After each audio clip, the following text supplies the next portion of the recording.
ပြီးရောလောကေတကောပုတ်တော့လောကမှာကိုသားသမီးဆိုတာချစ်တာပဲတဲ့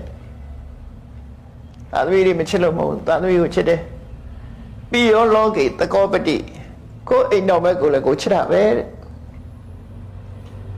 တတော်ပိယတရမရှံအတ္တဓမ္မတမေကနာအခုခေါ်နေတဲ့နိဗ္ဗာန်တရားကိုငါပို့ပြီးတော့သားသမီးချစ်အိမ်တော်ဘက်အချစ်တဲ့ပို့ပြီးတော့ဒီတရားကိုငါပို့ချစ်တယ်။ဘာကြောင့်လို့ဆိုရင်ဒီတရားမသိလို့ဒုက္ခရောက်နေတာ။အဲ့တော့တမန်အပြင်တွေးကြည့်မယ်ဆိုလို့ရှိရင်လူကိုချစ်တဲ့အချစ်တဲ့ပစ္စည်းဥစ္စာရှိရင်ဒုက္ခတွေအကုန်လွတ်မယ်ဆိုရင်အဲ့ဒီပစ္စည်းဥစ္စာချစ်ကြမှာပဲလေ။တမိုးထားကြမှာပဲ။ချစ်တယ်ဆိုတာတမိုးထားတာကိုပြောတာနော်။ပြန်လို့တယ်ပို့ပြီးတော့အဲ့တော့လောကမှာကိုသားသမီးကိုချစ်တာပဲကိုအိမ်တော်ပဲကိုချစ်တာပဲဒါပေမဲ့လို့ငါပို့ချစ်ရမှာလားဒီတရားပဲဖြစ်တယ်ဆိုပြီးသူအကြောင်းပြတာလေးကအမတန်ကောင်းတယ်ဒါလေးကဟိုဒီစကားလုံးလေးတွေကိုမှတ်ထားပြီးတော့ကိုယ့်ကိုဆင်ញင်သုံးသပ်ရမယ်ဆင်ញင်သုံးသပ်လို့ရတယ်အေးသားသမီးမိဘဆိုတာချစ်ကြတာပဲဒါပေမဲ့လို့ပို့ချစ်ရမယ့်ဟာကတော့တရားပဲဘာဖြစ်လို့တော့အကြောင်းပြတာနာဟိပုတ်တော်ပฏิဝါပိပိယောဒုက္ခပမောစေကိုချစ်တဲ့သားသမီးကကိုယ်အခုလိုတန်တရားဒုက္ခကမလွတ်စေနိုင်ဘူးကိုချစ်တဲ့အိမ်တော်ဘက်ကလည်းပဲအခုလိုဘဝဒုက္ခတွေက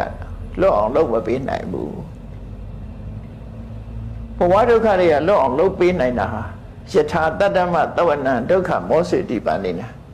သူတော်ကောင်းတရားကိုနာယူမှတ်သားပြီးလိုက်နာကျင့်သုံးလို့ရရှိလာတဲ့အသိဉာဏ်ကသာလျှင်ဆင်းရဲဒုက္ခလွတ်စေနိုင်တယ်ဒါတော့မှန်ပဲနော်တရားရဲ့တန်ဖိုးဟာတန်ဖိုးချင်းနှံစားလိုက်လို့ရှိရင်ဘယ်တော့မှကွာခြားသွားတယ်လူကလုံးမပေးနိုင်တာတရားမှလုံးပေးနိုင်တယ်ဒီဆင်းရဲဒုက္ခတော့လူတွေကလုံးပေးနာဟိပုဒ္ဓပฏิဝါပိဒါကပဲဖြစ်ဖြစ်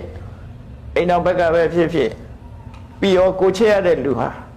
ဒုက္ခပမောစေကိုချစ်ရတဲ့လူကကိုယ့်ကိုဆင်းရဲဒုက္ခလွတ်စေမှာမဟုတ်ဘူး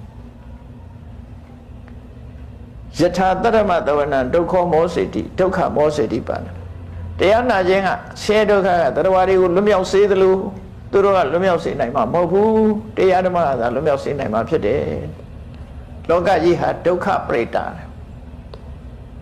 ဆင်းရဲဒုက္ခတွေရဲ့နှိမ့်ဆက်မှုကိုခံနေရတယ်